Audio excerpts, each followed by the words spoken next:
Hey guys, it is Izzy and welcome back to a brand new video on the YouTube channel. And in today's video I will be talking about the Switch OLED, which was newly released. The trailer was newly released, I think yesterday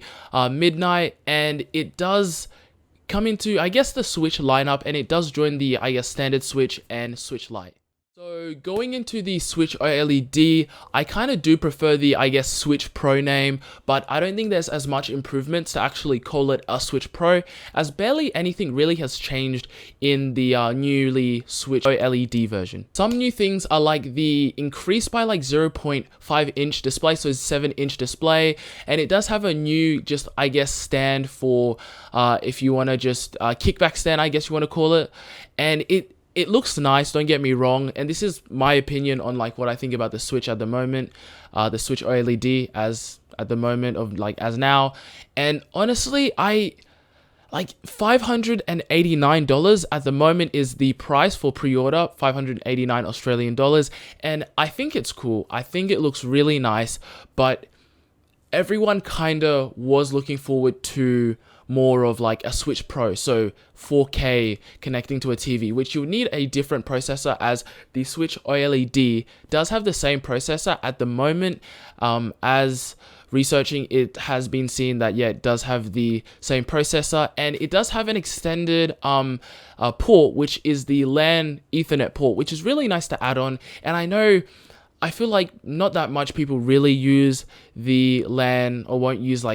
wide connections, maybe if you want to play some competitive just online games, but I feel like they should have added Bluetooth instead of maybe the LAN port. The LAN port's, it's good to have it there, but I feel like they could have added maybe some Bluetooth into the Switch.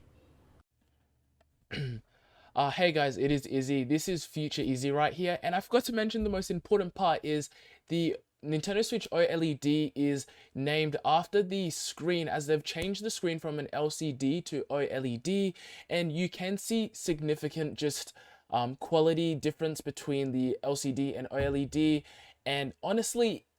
if you don't remember, there was the PS Vita, which was a PSP2 kinda. It was Sony's portable system with the PS3, and it had a OLED display on its first model, and everyone loved that. But then when they released their second model, the PS Vita 2000, it had an LCD model, and that was not loved by the handheld community, the Sony handheld community, and they really rather just preferred the OLED. So if you see any difference in quality wise, it might be because of that OLED screen, which is probably one of the only reasons why I might be buying the Switch OLED. And I honestly, to be honest, I feel like there is a difference, and I would love to do a comparison between the two if I can get my hands on the OLED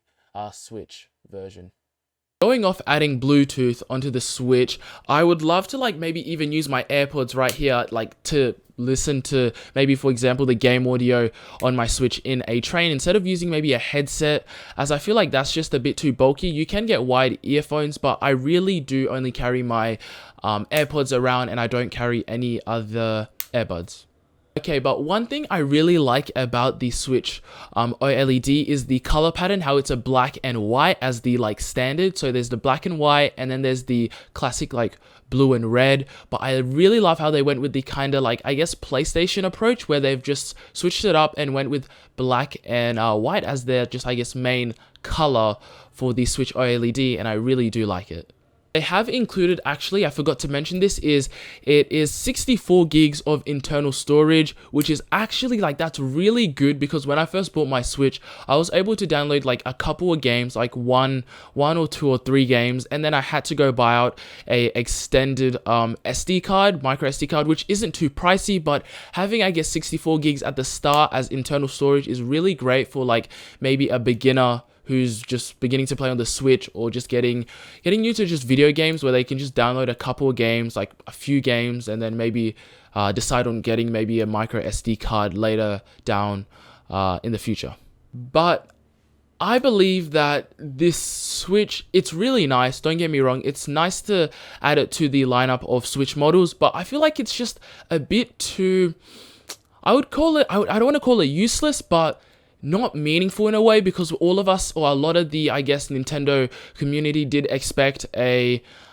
Switch Pro, and a lot of people expected a Switch Pro to be released, like just a trailer for the Switch Pro or information on it even. But at the moment, I think the Switch OLED, if it's your first Switch model that you're picking up, it's definitely, I think it's a good purchase. But if you already have a Switch, I don't really see the point, except for some things like, I guess the screen is a tiny bit bigger and it doesn't have like a fat bezel compared to the normal Switch, where this actually, the Switch OLED actually covers up the whole just screen in general and doesn't have any bezel showing, which is really nice. But at the end of the day, I think it's a pretty nice product, and I can't wait to see it and review it and talk about it a bit more. But I hope you guys did enjoy today's video. If you did, please hit the like and please subscribe, and I will catch you in my next video. See yous.